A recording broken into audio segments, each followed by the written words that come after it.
Formulas of differentiation. ठीक है, क्या पढ़ेंगे आज अपन? Formulas of differentiation. तो हम सबसे पहले तो ये समझ लें कि डिफरेंशिएशन तभी हो सकता है जब एक डिपेंडेंट वेरिएबल हो और दूसरा कैसा हो, इंडिपेंडेंट वेरिएबल हो। ये समझ में आ रहा है सभी को? जब भी हमारे पास कोई एक फंक्शन दिया होगा तो हम उसका डिफरेंशिएशन करेंगे।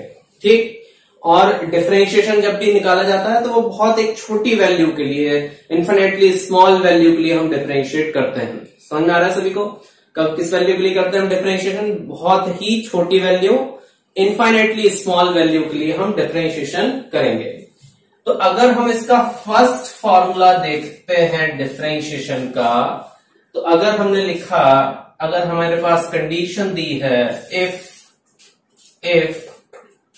y is equal to x to the power n, कितना दिया है? y is equal to x to the power n अगर हमको दिया हो, y is equal to x to the power n दिया है, और n कोई भी वैल्यू हो सकती है, 1 2 3 4 फ्रैक्शनल वैल्यू हो सकती है, कैसी भी कोई वैल्यू हो सकती है, कोई नंबर हो सकता है। तो जब हम अगर इसको डिफरेंशिएट करते हैं तो ध्यान से समझिए, ऑपरेटर्स जो हम इसमें यूज कर रहे हैं, डिफरेंशिएशन हम दोनों तरफ लिख रहे हैं। हमने जो ऑपरेटर यूज किया है डिफरेंशियल, अब यहां पर y किसका फंक्शन है? x का। ध्यान से समझिए, y किसका फंक्शन है? x का। तो अगर हम आपसे ये बोले कि जैसे मान लो ये कंडीशन है, हमें ये पता है कि y जो है वो फंक्शन किसका है? x का। अब y जब फंक्शन x का है तो आपने इसमें ग्राफ बनाया। आपने बोला जैसे जैसे x चेंज हुआ, या जैसा भी ग्राफ बना होगा, जैसे जैसे x की वैल्यू चेंज हुई वैसे वैसे किसकी वैल्यू चेंज हुई? y की वैल्यू चेंज हुई। तो डिफरेंशिएशन क्या कहता है? How much the value of y changes with respect to x। ये निकाल सकते हैं ना? जैसे मान लो y किसका फंक्शन है? x का। लेकिन अगर आपको ये बोले कि हमने यहां पर लिखा what is the find the change in the value of x, हमें यहां निकालना है find the change in the value of y with respect to x। और वो ऐसा इसलिए पूछ सकता है क्योंकि y किस पर डिपेंड कर रहा है? x पर। लेकिन अगर इस कंडीशन, इस फंक्शन के लिए कोई बोले आपसे कि dy बाई dt निकालो, तो हम कैसे निकालेंगे? हमें पता ही नहीं कि y t पे डिपेंड करता कैसे है। समझा ना? y t पे कैसे डिपेंड कर रहा है ये हमें नहीं पता, तो हम इस कंडीशन में इसकी वैल्यू नहीं निकाल सकते ना। t की वैल्यू जीरो होगी या नहीं होगी हमें नहीं पता। ठीक है, क्यों? क्योंकि हमें ये इस कंडीशन में हमें डिफरेंशियल इसका नहीं पता अभी कि इसका हो भी सकता है या नहीं हो सकता, या फिर कोई दूसरी कंडीशन डिपेंड कर रही है उस पर। तो फिलहाल आप इस चीज को यहां देखो कि अगर हमें ये, जैसे हम आपको देखो एक सिंपल सा एग्जांपल बताएं। हमने बोला कि राजू का खेत बड़ा है, मतलब दो चीजें हैं, खेत है और वो कैसा है? बड़ा है। तो क्या होगा? खेती ज्यादा हो सकती होगी। समझ में आया ना? राजू का खेत बड़ा है तो खेती कैसी होगी? ज्यादा होगी। तो मतलब हम क्या बोल सकते हैं कि एक तो खेत है, दूसरा वो उसके प्रोपोर्शनलिटी जो है वो फंक्शन है कि वो एक बड़ा खेत है, तो बड़ा खेत है भैया, तो खेती उसमें हो सकती है। हम क्या प्रेडिक्शन लगा सकते हैं कि खेती उस पर ज्यादा हो सकती है। अब अगर वो ये बोले, कोई व्यक्ति ये बोले कि राजू का खेत बड़ा है, तो उस कंडीशन में उसकी खेती ज्यादा हो रही है, कम हो रही है या ज्यादा हो रही है, ये आप उसमें निकाल सकते हो। समझा ना? ये आप उसमें क्या कर सकते हो? कैलकुलेट कर सकते हो कि अगर राजू का खेत बड़ा है तो। लेकिन अगर कोई आपसे ये बोल दे कि राजू का खेत बड़ा है तो दिल्ली की पॉपुलेशन किस रेट में बढ़ेगी, तो भैया राजू का खेत बड़ा है तो दिल्ली की पॉपुलेशन से हमें क्या लेना देना भैया? हम कैसे बता देंगे कैसे बढ़ेगी? तो कुछ ये कंडीशन वैसी है कि अगर y फंक्शन है x का, और फिर आप पूछ रहे हो कि भैया जो खेत तो ठीक बड़ा है लेकिन उसकी वजह से दिल्ली की पॉपुलेशन में कैसे चेंज आ रहा है, तो वो आपने कहा कि नहीं, हम पूछ रहे हैं dy बाई dt, लेकिन फंक्शन हमने दिया है x का, तो हम उसको नहीं बता सकते। ठीक है, तो हमें ये सबसे पहले फंक्शन इसका देखना पड़ेगा। तो हम अभी इस समय सीधी सी बात है, जब y फंक्शन x का है तो हम निकालेंगे चेंज भी किसमें? x के रिस्पेक्ट में ही हम उसको डिफरेंशिएट कर रहे हैं। और इन केस अगर वो फंक्शन कोई दूसरा दिया है तो हम उसकी फिर डिपेंडेंसी फिजिक्स में उसको निकालने की कोशिश करेंगे, क्या उसकी कोई डिपेंडेंसी है या नहीं है। बात समझ में आई? क्या उसकी कोई डिपेंडेंसी है भी या फिर नहीं है। तो हमने यहां पर लिखा, एक ऑपरेटर लगाया है dy बाई dx, यहां पर ये डिफरेंशियल ऑपरेटर है।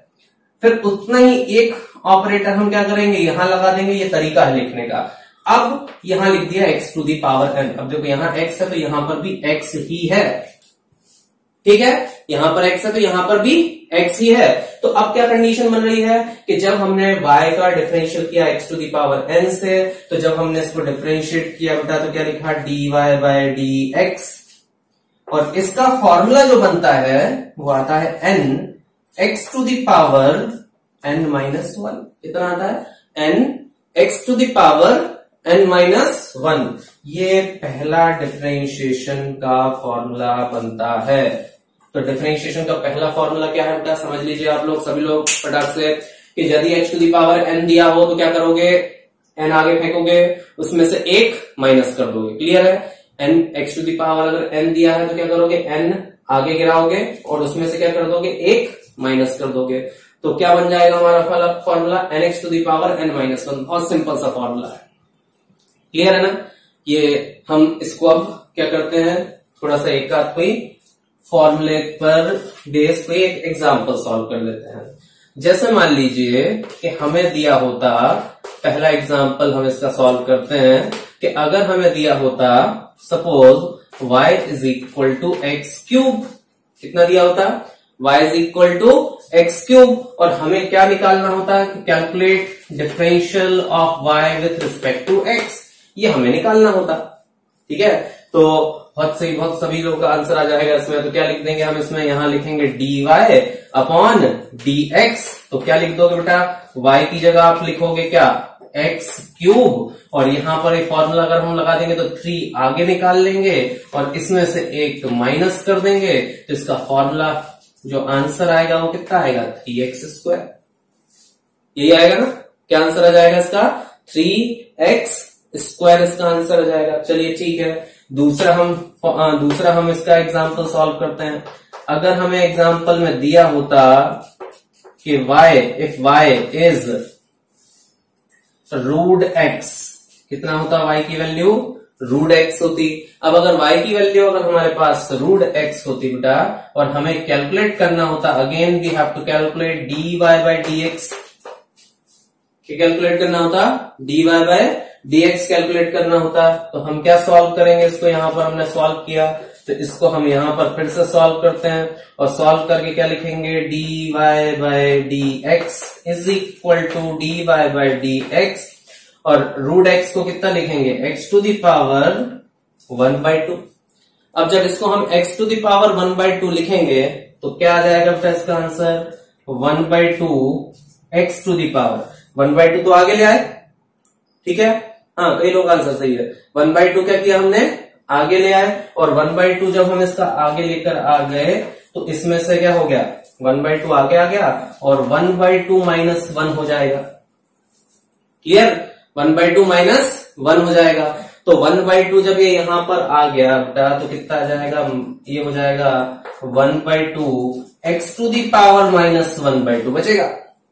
और x टू दी पावर 1/2 मतलब, ये रूट का मतलब 1/2 होता है पावर, सभी को पता है ना, रूट का कितना होता है मतलब 1/2 होता है। तो जब हम इसको सॉल्व कर देंगे तो हमारे पास आंसर आएगा 1/2, और माइनस है इधर, तो जब हम इसको नीचे ले जाओगे तो यही वैल्यू प्लस में हो जाएगी, तो आंसर आएगा 1/2 रूट x। कितना आंसर आएगा, 1/2 रूट x। लिख लीजिए जरा जल्दी से, सॉल्व गिवन क्वेश्चंस।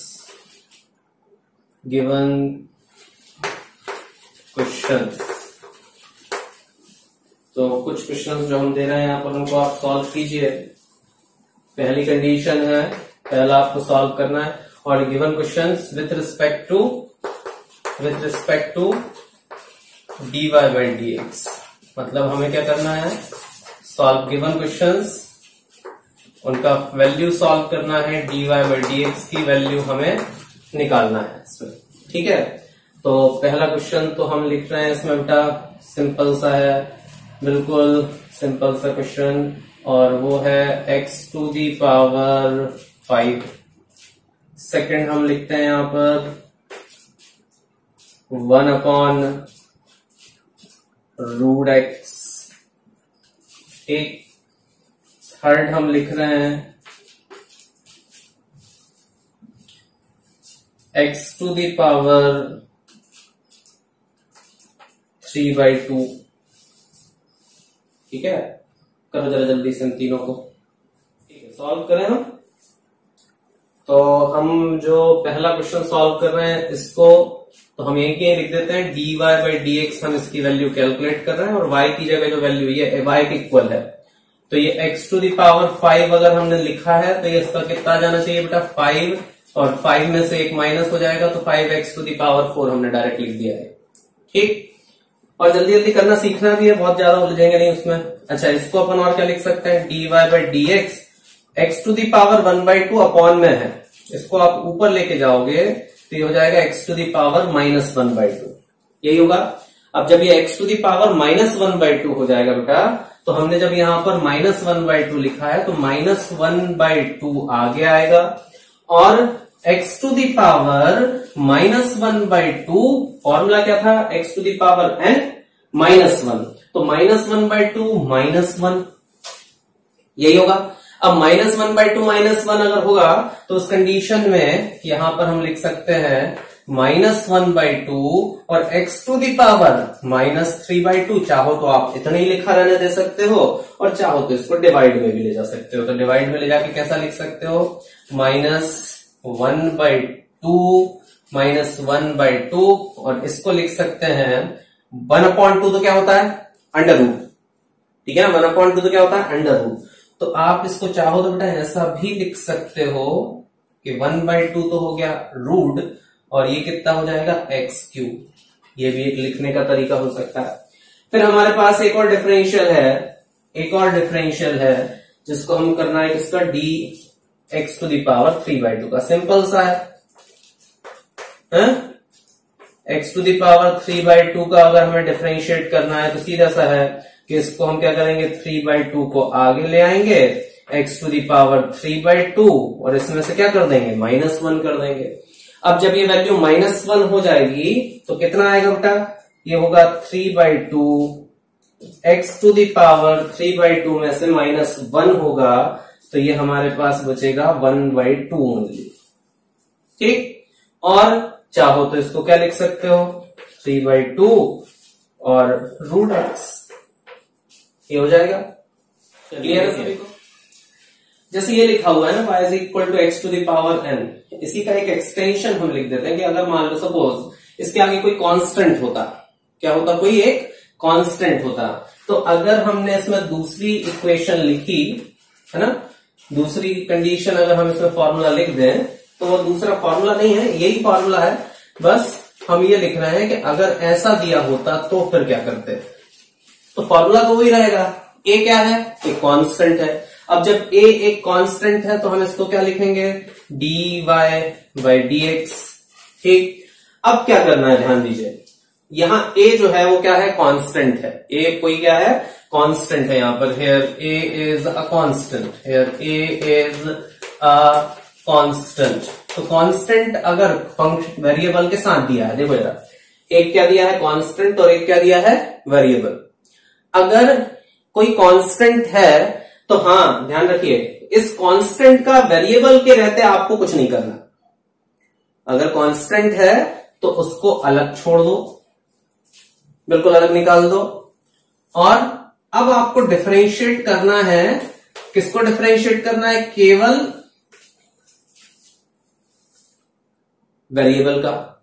ठीक है, इस तरफ वाली वैल्यू का डिफरेंशिएशन नहीं होता, इसलिए हमने अलग से लिखवाया। नहीं तो कई बार क्या होता है, कांस्टेंट आता है और वेरिएबल आता है, बच्चा कांस्टेंट का अलग डिफरेंशिएशन कर देता है, वेरिएबल का अलग डिफरेंशिएशन कर देता है।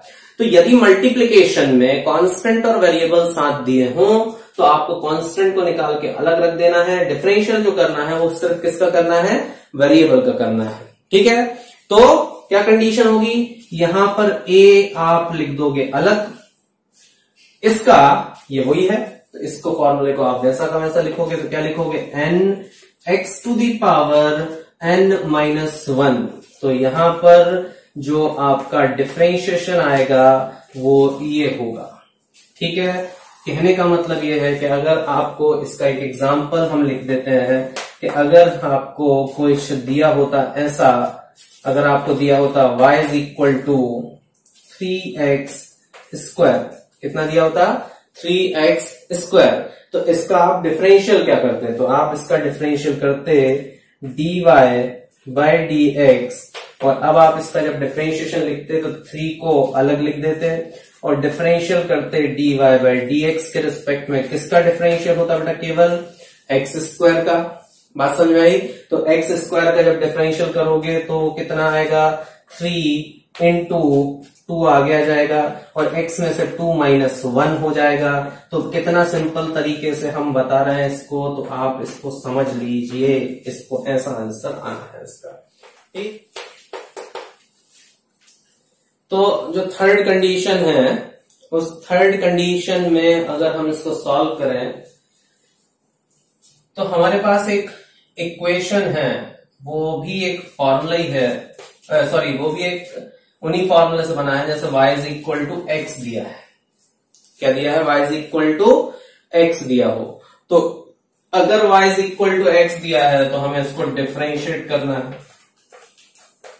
अब आपसे हम बोले कि dy/dx निकाल रहे हो आप, और dy/dx अगर लिखोगे और y की जगह कितना लिख दोगे, x। अच्छा, कई बार बच्चे क्या कहते हैं कि dx से dx कैंसिल, ऊपर का dx नीचे का dx कैंसिल, आंसर आ गया 1। ऐसा नहीं, वो तो भाई एक ऑपरेटर है, एक सिंबल है, सिंबल थोड़ी कैंसिल कर दोगे आप। हाँ, लेकिन अब अगर इसमें हम देखें तो इसकी पावर कितनी है, 1 है। अब इसकी पावर अगर 1 है तो आप फॉर्मूला लगाओगे, 1 आगे लेके आओगे, फिर 1 में से एक 1 माइनस कर दोगे, तो 1 में से एक 1 माइनस कर दोगे तो मतलब कितना हो जाएगा, 1x⁴ कितना हो जाएगा 0। और x⁴ अगर 0 यहां पर बनेगा, x की पावर कितना होगा 0 अगर यहां पे बनेगा, तो हम क्या लिख सकते हैं, x की पावर 0 मतलब कितना हो गया 1। मतलब सीधी सी बात है कि अगर किसी भी चीज की जो पावर यहां पर होगी वो 0 है और ये वैल्यू 1 हो गई, तो हम क्या लिखना चाहिए, therefore differential of dy/dx, differential of dy/dx आप क्या लिखोगे, यहां पर d/dx, तो x का डिफरेंशियल हम कितना लिख देंगे बेटा, डायरेक्ट 1 लिख देंगे। ठीक है, तो ये डिफरेंशियल निकलेगा किसका, x का। ठीक है, फिर इसी तरह से हमें अगर कोई कांस्टेंट वैल्यू दी हो, चौथी कंडीशन है कि अगर हमें कोई कांस्टेंट वैल्यू दी हो, मतलब हमें दिया हो y = अ कांस्टेंट, कांस्टेंट जो चेंज नहीं होता। ठीक है, तो जब कांस्टेंट अकेला दिया है, वेरिएबल नहीं है साथ में, कांस्टेंट अकेला दिया है, इस बार अकेला पकड़ा गया बेचारा, तो अगर हम dy/dx इसके लिए लिखेंगे तो सीधी सी बात है कि यहां पर dy/dx और कांस्टेंट, तो कांस्टेंट का डिफरेंशियल कितना आएगा, वो 0 होगा। ठीक है, क्यों 0 होगा कांस्टेंट का डिफरेंशिएशन, तो ध्यान रखिए डिफरेंशिएशन का मतलब क्या है, infinitely small change in the value of dependent variable with respect to independent variable. लेकिन वो बोल रहा है कि y तो कांस्टेंट है, y x पर डिपेंड ही नहीं कर रहा, तो जब y कांस्टेंट है तो how much the value of any constant changes with respect to x, it will not change, तो इसलिए उसका डिफरेंशिएशन कितना होगा, 0 होगा। ठीक है, तो कांस्टेंट का डिफरेंशिएशन 0, x का डिफरेंशियल 1, अगर यहाँ t होता तो नीचे भी t होता, और t के रिस्पेक्ट में भी कितना आता, 1 आता। क्लियर है ये सब चीजें। देखिए, differential of following with respect to x, तो क्या किया जाएगा, तो डिफरेंशियल हमें निकालना है x का। हमें फर्स्ट कंडीशन फिर से हम लिख रहे हैं y = 3x⁴, फिर हमने लिखा सेकंड हमने लिखा बेटा y = x³ प्लस x² + 2। ठीक, फिर हम थर्ड लिखते हैं और वो है find the differential of y = ax² + bx + c। निकालिए इन तीनों का डिफरेंशिएशन, कर रहे हैं हम सॉल्व। तो फर्स्ट वाले का सॉल्यूशन हम लिखते हैं, हमने लिखा dy by dx, dy by dx। तो यहां हम क्या लिखेंगे बेटा, dy बाय dx के लिए अगर हमने यहां पर लिखा तो इसका सोल्यूशन और इसका, इन तीनों का अलग अलग सोल्यूशन देखना है। तो यहां हमें क्या लिखना चाहिए, 3x टू दी पावर 4 है तो 3 को बाहर लिख देना चाहिए, और d upon dx x to the power 4 का हम डिफरेंशियल करें, पहले लिखने का तरीका सीख लीजिए। तो 3 और आगे आ जाएगा 4 मल्टीपल में, और डिफरेंशियल हो जाएगा x टू दी पावर 4 का, तो 4 आगे आ गया, यहाँ पर सॉरी यहाँ पर जो डिफरेंशियल होगा डायरेक्ट लिख देते हैं, तो ये कितना हो जाएगा x क्यूब, 4 आगे आ जाएगा, तो इसका आंसर आएगा कितना, 12x क्यूब। ये ठीक है। फिर इसका सॉल्यूशन देखें तो हम अलग अलग लिखेंगे इसको, dy बाय dx अगर हम लिखते हैं तो देखो जरा कैसे लिखना है इसको अपन को। d अपॉन dx यहां लिखा x स्क्वायर प्लस 2, क्या लिखा है, x स्क्वायर प्लस 2। तो इसको अगर हमने लिखा x स्क्वायर प्लस 2, तो सबसे पहले तो क्या लिख दो, अलग अलग लिखो इन सबको। कैसे, ये हो गया डिफरेंशियल x स्क्वायर का, जो ब्रैकेट में लिखा है उसका डिफरेंशियल होना है, और इसको अलग लिखो तो किसका होगा, डिफरेंशियल 2 का। अब जब x स्क्वायर का डिफरेंशियल आप लिखोगे तो यहाँ कितना हो जाएगा, ये आगे आ जाएगा, 2x बचेगा, और यहाँ पर 2 क्या है, कांस्टेंट है, तो कांस्टेंट का डिफरेंशियल कितना होगा बेटा, 0। तो आंसर कितना आएगा, 2x। आंसर कितना आएगा इसका, 2x। क्लियर है। तो यहां पर ये फाइनल कंडीशन बनेगी। फिर तीसरा वाला हम सॉल्यूशन अगर देखते हैं, यहां देख लीजिएगा, ये आपको समझ में आ रहे होंगे, ठीक है। फिर इसको अगर हम सॉल्व करें तो dy बाय dx इसको लिखा जाएगा, पहले हम फिर से वैसा का वैसा लिख देते हैं कि हम असल में किसका डिफरेंशियल करने वाले हैं, ax square plus bx plus c। अब देखो जरा लिखने का तरीका देखो, इसमें a b c सब क्या है, कांस्टेंट होंगे। तो सबसे पहले तो हम इसको लिखेंगे कि a को बाहर ले आओ, कांस्टेंट है, डिफरेंशियल करना है हमें किसका, x स्क्वायर का, ठीक है। डिफरेंशियल किसका करना है हमें, x स्क्वायर का। फिर अगली कंडीशन हम यहाँ पर लिखते हैं, और यहाँ हम लिख देते हैं b को बाहर लिख रहे हैं, और डिफरेंशियल कर रहे हैं केवल x का, और लास्ट में कुछ नहीं बचा हमारे पास वेरिएबल, तो डिफरेंशियल किसका करना पड़ेगा, कांस्टेंट का ही। ये ठीक है। अब क्या होगा, 2 आगे आ जाएगा, तो 2 आगे आ गया, a इंटू एक्स स्क्वायर का कितना बचेगा, केवल x, 2 माइनस 1 हो गया होगा वहां पे, 2 आगे आ गया, 2a और x बचा। अच्छा, x का कितना होता था बाय फॉर्मूला 1, तो कितना बचेगा, केवल b, और कांस्टेंट वहां पर अकेला है, तो कांस्टेंट का डिफरेंशियल कितना हो जाएगा, 0। तो यहां इसका हो जाएगा 0, मतलब हमारे पास आंसर आएगा 2ax प्लस b। कितने बच्चे ऐसे हैं जिनका तीनों सही है, कि नहीं हुआ बेटा, उनसे भी अभी बन जाएंगे थोड़ी देर बाद, ठीक है ना, जिनके अगर एक आध थोड़ा बहुत गलत हो गया होगा। हम 3 देख चुके थे, चौथा क्वेश्चन हम इसी में और करते हैं। अगर दिया हो हमारे पास y is equal to root x plus 1 by root x, ठीक है। फिर हमें दिया होता फिफ्थ, तो y is equal to 3 by x square plus 2 by x, ठीक है। और 6 हमें दिया होता y is equal two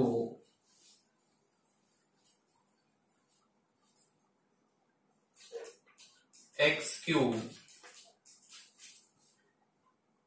plus 1 by x, या x cube plus x square plus 2 upon x. देखिए हो गया सभी सर। चलिए हम सॉल्यूशन लिख रहे हैं इसका। तो फर्स्ट सॉल्यूशन हम कैलकुलेट करना है हमें dy बाय dx। तो सबसे पहले तो हम इसको अलग अलग लिख लेते हैं। dy बाय dx, पहले तो आप ब्रैकेट में पूरा लिख दोगे, अब हम डायरेक्ट लिख रहे हैं x टू दी पावर 1/2, है ना, x टू दी पावर 1/2। तो x टू दी पावर 1/2 ये हो गया, और प्लस d अपॉन dx, और ये कितना हो जाएगा, x टू दी पावर -1/2, ये होना चाहिए, x टू दी पावर -1/2 ये हो जाएगा। तो जब x टू दी पावर -1/2 यहां पर आ गया, क्योंकि इसको ऊपर लिख गए होगे, तो ये कितना आएगा बेटा, ये आएगा 1/2 और 1/2 दिखाई दे रहा है आप लोगों को यहाँ पे, क्योंकि एकदम से अंधेरा हो गया, लाइट चली गई। देखने में दिक्कत आ रही है, दिख रहा है, हाँ। तो 1/2 यहां पर हम लिख सकते हैं 1/2, और ये हो जाएगा x टू दी पावर, यहाँ 1/2 इसमें से -1 होगा, तो ये -1/2 बचेगा, डायरेक्ट लिख दे, है ना। और यहाँ कितना लिख देते हैं, -1/2, और इसको लिख दिया जाएगा -1/2। तो इसमें भी -1 होगा, तो कितना आएगा, -3/2, ये होगा -3/2। तो ये वाला तो हमारे पास आ जाएगा 1/2√x, ये आएगा डिवाइड में, और इसको लिख सकते हो 1/2, इसको भी लिखा जा सकता है, और 1/2 को अगर हमने यहाँ लिखा तो ये आ जाएगा, नीचे लेके जाओगे तो फिर से उसको कितना लिखोगे, क्यूब x, है ना, x³ हो जाएगा, सॉरी। तो ये हमारे पास पहला इसका बनेगा, ठीक है। दूसरा, जब हम इसको सॉल्व करेंगे, अगर हम इसको सॉल्व करेंगे तो हमारे पास जो होगा वो डिफरेंशियल, जब इसका निकाला जाएगा, डिफरेंशियल अगर हम इसका निकालेंगे तो देखिए, इसका अगर हम डिफरेंशियल निकालते हैं तो क्या कंडीशन बनने वाली है, यहां हमारे पास जो वैल्यू रहेगी उसका हम देख सकते हैं कि ये कितना होगा, 3 तो आगे लिख दिया, और डिफरेंशियल लिखा हमने x टू दी पावर -2 का, फिर यहां पर 2 आगे लिख दिया, और हमने डिफरेंशियल लिखा किसका बेटा, x टू दी पावर -1 का, 1/x था, तो x टू दी पावर -1 का हमने डिफरेंशियल लिखा।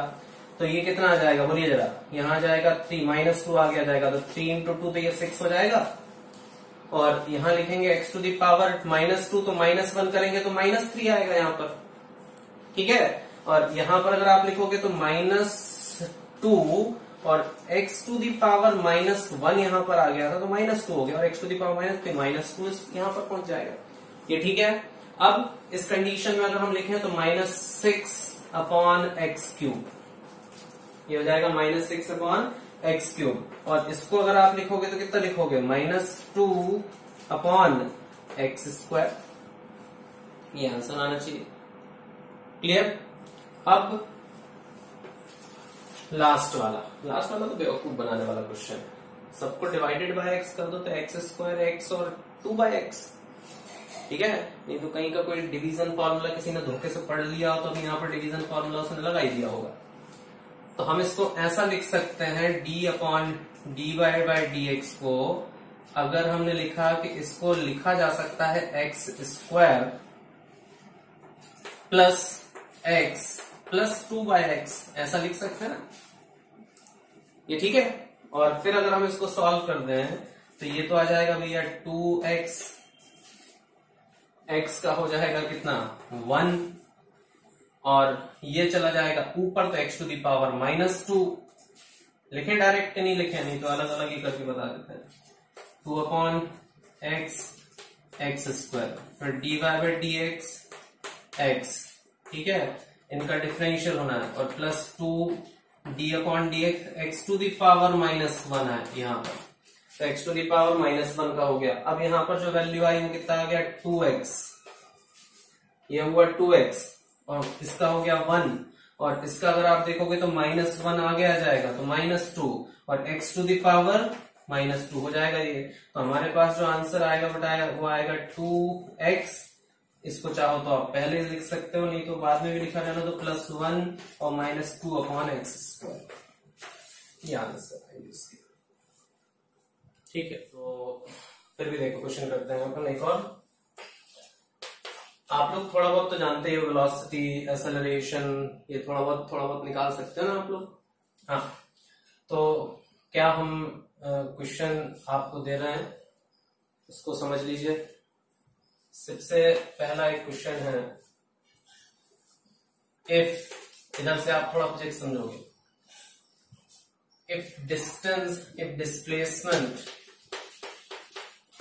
if displacement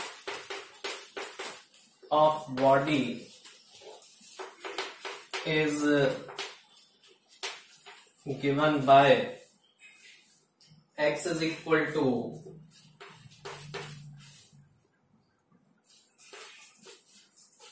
t square plus 1 metre, क्या दिया है, x is equal to t square plus 1 metre, then find velocity at time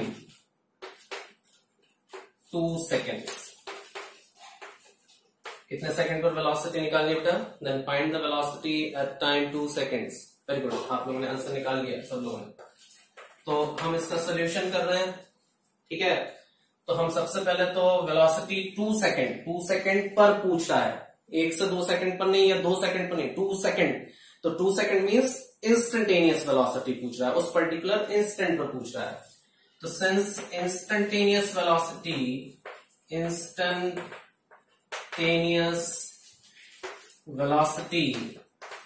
अगर हम लिखेंगे तो उसका फॉर्मूला होगा v is equal to displacement upon time, v is equal to dx/dt। अब यहां देखो जरा, x किसका फंक्शन है, t का, और यहां पर नीचे भी क्या है, t। तो हम x की वैल्यू यहां पर रख देते हैं, तो v की वैल्यू कितनी हो जाएगी, dy/dt, और x की जगह लिखा जाएगा क्या, t² + 1। अब जब हम t² + 1 लिखेंगे तो आप खुद समझ लीजिए, dy/dt यहां लिखा जाएगा कितना, t², और यहां लिखेंगे dy/dt, यहां आएगा 1। ठीक है, तो t² का जो डिफरेंशियल होगा वो आएगा 2t, और 1 का कितना हो जाएगा 0। तो आंसर कितना आना चाहिए, 2t। v is equal to का इक्वेशन बन गई 2t। अब यहां पर देखो जरा, यहाँ v is equal to 2t है, और यहाँ कितना है, x is equal to t² + 1, x is equal to t² + 1। तो अब उसने कितने सेकंड पर पूछा है, find the velocity at time. तो फाइंड, सिंस टाइम जो गिवन है वो कितना सेकंड का गिवन है, 2 सेकंड। तो 2 सेकंड का अगर टाइम गिवन है तो हम क्या लिख सकते हैं, therefore velocity is equal to 2 into t की जगह लिखोगे कितना, फिर से 2, तो 2 इंटू 2 कितना आ जाएगा, 4 मीटर पर सेकंड ये वेलोसिटी होगी। ठीक है, 4 मीटर पर सेकंड ये वेलोसिटी होगी। अब अगर वो आपसे ये बोल दे, सेकंड क्वेश्चन में बोल दे, draw displacement time graph and velocity time graph, वो भी पूछ सकता है, डिस्प्लेसमेंट टाइम ग्राफ और वेलोसिटी टाइम ग्राफ। ये लिखो जरा जल्दी से, फिर हम इसमें अगला क्वेश्चन और करवाते हैं। इसी में अगर हम एक और क्वेश्चन पूछ रहे हैं, ड्रॉ डिस्प्लेसमेंट टाइम ग्राफ और एंड वेलोसिटी टाइम ग्राफ, तो डिस्प्लेसमेंट टाइम ग्राफ और वेलोसिटी टाइम ग्राफ अगर हम इसमें पूछ लेता है फिर हमसे, तो इसमें हम क्या करेंगे, डिस्प्लेसमेंट टाइम ग्राफ और वेलोसिटी टाइम ग्राफ में। तो आपको ये पता है सॉल्यूशन, अगर हम इसका लिखते हैं, since x is equal to कितना है इक्वेशन, t² + 1, और अभी थोड़ी देर पहले वेलोसिटी की इक्वेशन कितनी है, since v is equal to जो आया था वो आया था 2t। और अपन लोगों ने बेटा इक्वेशंस तो पढ़ी हुई है ना, अपन लोगों ने इक्वेशंस तो पढ़ी हुई है। अगर हम इसमें ग्राफ प्लॉट करेंगे तो x और t के बीच का, तो सबसे पहले तो अपन कैसा देखेंगे, कैसा प्रोपोर्शनल है, x proportional to t square. तो टी स्क्वायर जब होता है तो स्क्वायर कैसा बनता है, ग्राफ पैराबोलिक, याद है आपको। और इसमें कैसा है, v proportional to t, y is equal to mx वाली इक्वेशन, जिनने ग्राफ नहीं पढ़े हो ये पुराने लेक्चर्स उठा के देखो, तो ग्राफ उनको समझ में आएंगे, ठीक है। इसलिए हमने ये सब चीजें आपकी प्रिपेयर करा के लाए थे। अब जब t की वैल्यू 0 रखोगे, जब t की वैल्यू 0 रखोगे तो x की वैल्यू कितनी होगी, 1, मतलब ग्राफ कहां से शुरू होगा, +1 से, और फिर टी स्क्वायर की प्रोपोर्शनलिटी पे जाएगा तो अप्रोक्सीमेट ग्राफ कुछ ऐसा जाएगा ये ठीक है। फिर उसी तरह से यहां पर जब इसमें t की वैल्यू 0 होगी, y v proportional to t है, तो ये इक्वेशन कैसी है, y is equal to mx जैसी है, और ये वाली इक्वेशन कैसी है, y प्रोपोर्शनल टू या y is equal to kx square जैसी इक्वेशन है। ये सिमेट्रिक पैराबोला फॉर्म जैसा बन सकता है, ठीक है। और ये इक्वेशन स्ट्रेट लाइन वाली है, तो जब t की वैल्यू 0 होगी तो v की वैल्यू 0 होगी, तो यहां पर v और t के बीच में अगर आप ग्राफ प्लॉट करोगे तो ये स्ट्रेट लाइन जाएगा कहां से, ओरिजिन से, ठीक है। समझ में आ गया होगा, हम समझते हैं सभी को, ठीक बेटा।